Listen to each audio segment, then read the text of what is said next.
Hello everyone, आप सभी का हमारे चैनल आयुर्पथगामिनी बाय जीसीएम में हार्दिक स्वागत है। आज के इस वीडियो में हम सिद्धांत व उसके प्रकार के बारे में पढ़ेंगे। ये जो टॉपिक है वो बीएमएस फर्स्ट ईयर के सिलेबस में पदार्थ विज्ञान के सिलेबस में आता है और एमडी फर्स्ट ईयर में आयुर्वेद संहिता एवं सिद्धांत जो सब्जेक्ट है उसमें भी फर्स्ट ईयर के सिलेबस में ये आता है और कॉम्पिटिटिव एग्जाम के पर्पज से भी यह जो टॉपिक है वो बहुत ज्यादा इम्पोर्टेंट है। तो चलिए शुरू करते हैं। सबसे पहले हम देखेंगे सिद्धांत का डेरिवेशन, जो कि शब्द कल्प द्रुम के अकॉर्डिंग है। पूर्व पक्ष सिद्धस्य सिद्ध पक्ष स्थापनम, यानी कि पूर्व में जो सिद्ध पक्ष है उसका रेफरेंस लेके उस पर क्वेश्चनिंग या इंक्वायरी करके जो भी पक्ष सिद्ध करके स्थापित किया जाता है उसको क्या कहते हैं, सिद्धांत कहते हैं। उसके बाद हम देखेंगे कि सिद्धांत का वर्णन कहाँ कहाँ पर किया गया है। तो सबसे पहले आचार्य चरक ने विमान स्थान के 8वें अध्याय में, जिसका नाम है रोग विषक द्वितीय अध्याय, वहां पर उन्होंने 44 वादमार्ग का वर्णन किया है और उनमें से एक वादमार्ग के रूप में सिद्धांत का वर्णन किया है। न्याय दर्शन में पदार्थों की संख्या 16 मानी गई है और 16 पदार्थों में से एक पदार्थ के रूप में सिद्धांत का वर्णन किया गया है। उसके बाद हम देखेंगे सिद्धांत की परिभाषा। तो सिद्धांत की परिभाषा है, सिद्धांतो नाम स ये परीक्षकय बहुविध परीक्षा हेतुभिश्च साधित्वा स्थाप्यते निर्णय, यानी कि जो अनेक परीक्षकों के द्वारा और अनेक ही परीक्षाएं करके हेतुओं से सिद्ध करके जो निर्णय स्थापित किया जाता है उसको क्या कहते हैं, सिद्धांत कहते हैं। तो जो सिद्धांत की परिभाषा में हमने परीक्षक वर्ड पढ़ा था उसका रेफरेंस हमें मिलता है चरक संहिता में सूत्र स्थान में 28 नंबर चैप्टर के 37 नंबर श्लोक में। वहां पे आचार्य चरक ने परीक्षक के गुणों का वर्णन किया है। तो परीक्षक के गुण बताते हुए आचार्य चरक कहते हैं, श्रुतम बुद्धि स्मृति दाक्ष्यम धृति हित निषेवनम वाक विशुद्धि शमो धैर्यम आश्रयंती परीक्षकम। श्रुतम यानी कि शास्त्र का अभ्यास करने वाला होना चाहिए, बुद्धि विवेकिनी बुद्धि वाला होना चाहिए कि क्या हितकर है और क्या अहितकर है इसमें जो डिफरेंशिएट कर सके। स्मृति स्मृतिवान होना चाहिए, उसकी जो स्मरण शक्ति है वो अच्छी होनी चाहिए। दाक्ष्य दक्ष होना चाहिए, कार्य कुशल होना चाहिए। धृति धारण शक्ति होनी चाहिए। हित निषेवनम हितकर वस्तुओं का ही सेवन करने वाला होना चाहिए। वाक विशुद्धि उसकी जो वचन शक्ति है वो शुद्ध होनी चाहिए। क्षमावान होना चाहिए और धैर्यवान होना चाहिए। तो ये सभी क्या है, परीक्षक के गुण आचार्य चरक ने बताए हैं।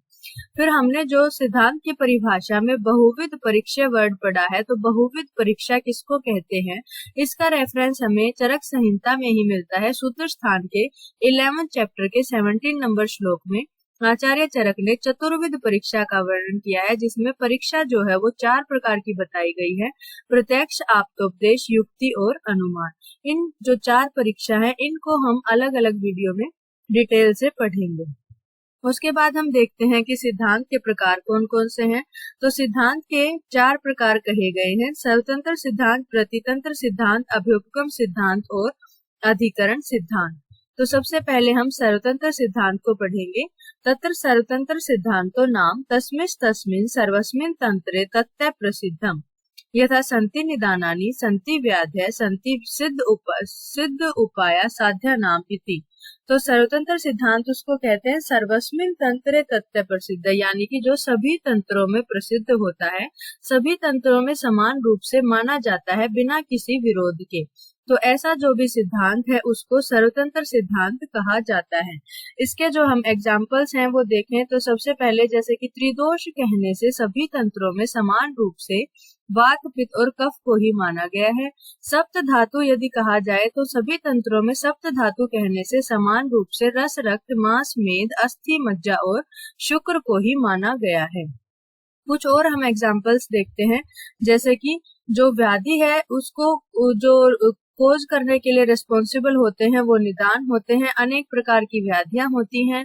ज्ञानेंद्रिया जो है वो 5 होती है नंबर में, और ज्ञानेंद्रिया कहने से सभी ने समान रूप से समान ही इंद्रियों को माना है। त्रिदोष कहने से हमने पढ़ा था वात पित्त कफ को ही माना है। सप्त धातु, उसके बाद है विषक चतुष्पाद। विषक चतुष्पाद कहने से सभी ने समान रूप से विषक, द्रव्य, उपास्थाता और रोगी को ही माना है। चतुर्विध स्नेह, चतुर्विध स्नेह कहने से सभी ने समान रूप से घृत, तेल, वसा, मज्जा को ही माना है। देश भेद जो हम भूमि देश पढ़ते हैं उसके डिवीजन में सभी ने जांगल, आनूप और साधारण ही देश स्वीकार किए हैं और साध्य व्याधियों की चिकित्सा होती है ऐसा सभी तंत्रों में माना गया है। तो ये सभी क्या है, सर्वतंत्र सिद्धांत के एग्जाम्पल कहे जा सकते हैं। उसके बाद हम पढ़ेंगे प्रतितंत्र सिद्धांत। प्रतितंत्र सिद्धांतो नाम तस्मिन् तस्मिन् एकस्मिन् तंत्रे तत्ते प्रसिद्धम। तो क्या है, प्रतितंत्र सिद्धांत उसको कहते हैं कि जो एक ही तंत्र में प्रसिद्ध होता है, अन्य तंत्रों में उसी रूप में वो स्वीकार नहीं किया जाता, तो उस सिद्धांत को प्रतितंत्र सिद्धांत कहते हैं। यानी कि जो एक ही सिद्धांत में माना जाता है और अन्य जो एक ही तंत्र में माना जाता है और अन्य तंत्रों में अलग अलग रूप से माना जाता है, तो उसको प्रतितंत्र सिद्धांत कहते हैं। इसके जो एग्जाम्पल्स हैं जैसे कि अन्यत्र, अष्टो रसा, षडत्र, ये सभी हम देखेंगे कि आचार्य चरक ने जैसे कि षडविध रस माने हैं और किसी आचार्य ने अष्टविध रस भी माने हैं। तो संख्या में क्या है, भेद है दोनों की। तो ये प्रतितंत्र सिद्धांत का एग्जाम्पल है। जैसे कि किसी ने 5 इंद्रियां मानी है तो किसी ने षड इंद्रियां मानी है। आचार्य चरक ने वातादि दोष और भूतकृत विकार भी माने, वातादि दोष के अलावा भूतकृत विकार भी माने हैं, और किसी आचार्य ने केवल वातादि दोषों को ही व्याधि का कारण माना है। तो जो मत है अलग अलग तंत्रों में वो अलग अलग है, तो इसलिए ये सभी क्या है, प्रतितंत्र सिद्धांत के एग्जाम्पल्स हैं। उसके अलावा जैसे कि तंत्र रचना विधि है, तो जो चरक संहिता की तंत्र रचना विधि है वो त्रिसूत्र है। त्रिसूत्र के आधार पर ही संपूर्ण चरक संहिता का निर्माण किया गया है। त्रिसूत्र से हेतु, लिंग और औषध को समझते हैं। तो त्रिसूत्र के आधार पर ही संपूर्ण चरक संहिता का निर्माण किया गया है, और जो संपूर्ण सुश्रुत संहिता है उसका निर्माण बीज चतुष्टय के आधार पर किया गया है। अस्थि की संख्या देखें तो आचार्य चरक ने 360 मानी है, जबकि आचार्य सुश्रुत ने 300 मानी है। धूमपान के भेद देखें तो आचार्य चरक ने 3 माने हैं और आचार्य सुश्रुत ने 5 माने हैं। स्वेद के भेद देखें तो आचार्य चरक ने 13 माने हैं, जबकि आचार्य सुश्रुत ने 4 माने हैं। मूत्राघात के भेद आचार्य चरक ने 13 माने हैं, जबकि आचार्य सुश्रुत ने 12 माने हैं। तो क्या है, ये अलग अलग तंत्र में अलग अलग रूप से माने जाते हैं, प्रसिद्ध होते हैं, इसीलिए ये सभी क्या है, प्रतितंत्र सिद्धांत के एग्जाम्पल्स हैं। उसके बाद हम देखेंगे तीसरा जो टाइप है सिद्धांत का, अधिकरण सिद्धांत। अधिकरण सिद्धांतो नाम से यस्मिन् अधिकरणे प्रस्तूयमाने सिद्धानि अन्यानि अपि अधिकरणानि भवन्ति, यथा न मुक्त कर्म अनुबंधिकम कुरुते निष्प्रहत्वात् इति प्रस्तुते सिद्धा कर्म फल मोक्ष पुरुष प्रत्यय भावा भवन्ति। तो क्या कहा गया है, अधिकरण सिद्धांत उसको कहते हैं कि प्रस्तुत यस्मिन् अधिकरणे प्रस्तूयमाने, प्रस्तुत जो अधिकरण है उसमें सिद्धानि अन्यानि अपि अधिकरणानि भवन्ति, अन्य भी सिद्ध अधिकरणों का होना या आ जाना, उसको क्या कहते हैं, अधिकरण सिद्धांत कहते हैं। जो प्रस्तुत अधिकरण चल रहा है उसमें उससे ही संबंधित अन्य सिद्ध अधिकरणों का आ जाना, उसको अधिकरण सिद्धांत कहते हैं। और न्याय दर्शन ने कहा है कि बाय रेफरिंग द सिद्ध प्रकरण the concept under discussion are made सिद्ध, यानी कि सिद्ध प्रकरण को रेफर करके जो अंडर डिस्कशन कंसेप्ट है उसको जब सिद्ध किया जाता है तो उसको अधिकरण सिद्धांत कहते हैं। इसके एग्जाम्पल जैसे कि न मुक्त कर्म अनुबंधिकम कुरुते, कि जो मुक्त पुरुष होते हैं वो कर्म अनुबंधिक कार्यों को नहीं करते हैं निष्काम होने से, निष्प्रहत्वात् निष्काम होने से। तो इस बात को कहने से हमें ये पता चलता है कि मुक्त पुरुष यानी कि मुक्ति होती है, कर्मों का अनुबंध होता है, और कर्मों का अनुबंध होने से कर्मों का फल भोगने के लिए पुनर्जन्म होता है, और निष्काम कार्यों को करने से मुक्ति होती है। तो ये सभी मोक्ष इत्यादि, मोक्ष है, कर्म फल है, ये सभी जो कंसेप्ट है इस बात के कहने से सिद्ध हो जाते हैं। तो ये सभी क्या है, अधिकरण सिद्धांत का एग्जाम्पल है। कुछ और एग्जाम्पल्स हम अधिकरण सिद्धांत के देखेंगे, जैसे कि योगो मोक्ष प्रवर्तक है।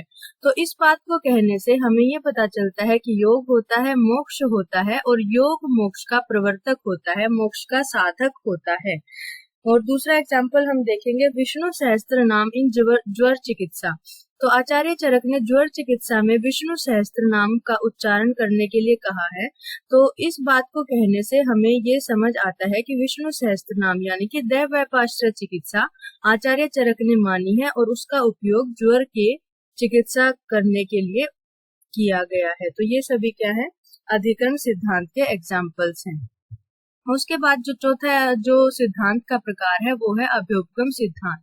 अभ्युपगम सिद्धांत तो नाम संयम अर्थम असिद्धम अपरीक्षितम अनुपदिष्टकम अहेतुकम व वाद काले अभ्युपगच्छन्ति भिषज तद्यथा ध्रुवम प्रधानम इति कृत्वा वक्ष्यामि, गुणा प्रधानम इति कृत्वा वक्ष्यामि, वीर्य प्रधानम इति कृत्वा वक्ष्यामि इति एवं आदि। तो क्या है, अभ्युपगम सिद्धांत उसको कहते हैं कि जो अर्थ असिद्ध है, यानी कि जो सिद्ध नहीं किया गया है, अपरीक्षित है, जिसकी परीक्षा नहीं की गई है, अनुपदिष्ट जो नहीं कहा गया है, अहेतुक और जो अहेतुक है, उन सभी को वाद काल में जो भिषक है वो सिद्धांत के रूप में स्वीकार कर लेते हैं।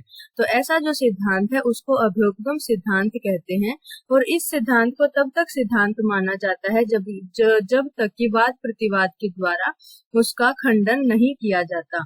जैसे कि द्रव्य जो प्रकरण का वर्णन करने लगते हैं तो द्रव्य प्रधान है ऐसा कहकर उसका वर्णन करते हैं। जब गुण के बारे में वर्णन करने लगते हैं तो गुण प्रधान है ऐसा कहकर वर्णन करते हैं। जब वीर्य के बारे में वर्णन करते हैं तो वीर्य प्रधान है ऐसा कहकर वर्णन करते हैं। तो ऐसे जो सिद्धांत होते हैं जो कि कुछ काल के लिए सिद्धांत है, जब तक कि वाद विवाद के द्वारा उसका खंडन नहीं किया जा सकता, तो ऐसे जो सिद्धांत है उनको अभ्युपगम सिद्धांत कहते हैं। आचार्य गौतम ने अभ्युपगम सिद्धांत की जो परिभाषा है वो देते हुए कहा है कि विशेष परीक्षण ऑफ अपरीक्षित विषय इज अभ्युपगम सिद्धांत। जो अपरीक्षित विषय है उसकी विशेष परीक्षा करने को ही अभ्युपगम सिद्धांत कहा गया है। अभ्युपगम सिद्धांत के एग्जाम्पल्स जैसे कि हमने अभी पढ़े थे, द्रव्य प्रकरण में ये एक्सेप्ट किया जाता है कि द्रव्य प्रधान है, गुण प्रकरण में गुण प्रधान है, वीर्य प्रकरण में वीर्य प्रधान है। इसके अलावा एक एग्जाम्पल है कि दर्शन शास्त्र में जो चार्वाक दर्शन होता है वो नास्तिक दर्शन है और उसके जो कंसेप्ट है वो आयुर्वेदा से बिल्कुल मोस्टली अलग होते हैं, लेकिन फिर भी सोसाइटी में चार्वाक दर्शन को एक्सेप्ट किया जाता है और उसकी अपनी एग्जिस्टेंस है अदर आस्तिक दर्शंस के कंपैरिजन में। तो ऐसे जो कंसेप्ट होते हैं जो कुछ काल के लिए सिद्धांत होते हैं, जब तक कि उनका खंडन नहीं किया जाता तो उन्हें इंसान को स्वयुक्ति बल से जानना चाहिए। तो ये सभी जो सिद्धांत के 4 एग्जाम्पल्स थे, जो 4 टाइप थे, वो हमने पढ़ लिए हैं। उसके बाद इम्पोर्टेंस देखेंगे सिद्धांत की। तो सबसे पहले base in conducting any research work. किसी भी रिसर्च वर्क को करने के लिए जो सिद्धांत है वो आधार होता है। कोई भी जब हम रिसर्च वर्क करने जाते हैं तो हमें लिटरेरी रिव्यू करना होता है, तो उसमें हमें जो सिद्धांत है वो हमें गाइडलाइन भी देते हैं कि हमें किस प्रकार से इस टॉपिक को करना है, इस रिसर्च को करना है। तो ये सभी क्या है, बेस होते हैं सिद्धांत जो किसी भी रिसर्च वर्क को करने के लिए। उसी के रेफरेंस के आधार पर उसी से आइडिया होता है और उसी के आधार पर आगे कार्य किया जाता है। आयुर्वेदा के जो कंसेप्ट हैं उनको अपडेट करने के लिए सिद्धांत इम्पोर्टेंट है। आयुर्वेदा को ग्लोबल लेवल पर एक्सेप्ट कराने के लिए भी सिद्धांत इम्पोर्टेंट है। और जो कंसेप्ट है उसको अलग अलग पहलू से, सभी पहलुओं से समझने के लिए भी सिद्धांत आवश्यक है। और जो भी कंसेप्ट दिए गए हैं उनका जो हिडन मीनिंग है उसको भी जानने के लिए सिद्धांत इम्पोर्टेंट है। तो ये सभी कुछ सिद्धांत की इम्पोर्टेंस बताई गई है। Thank you so much. अगर आपको हमारी वीडियो अच्छी लगे तो प्लीज वीडियो को लाइक करें, शेयर करें और चैनल को सब्सक्राइब करना न भूलें।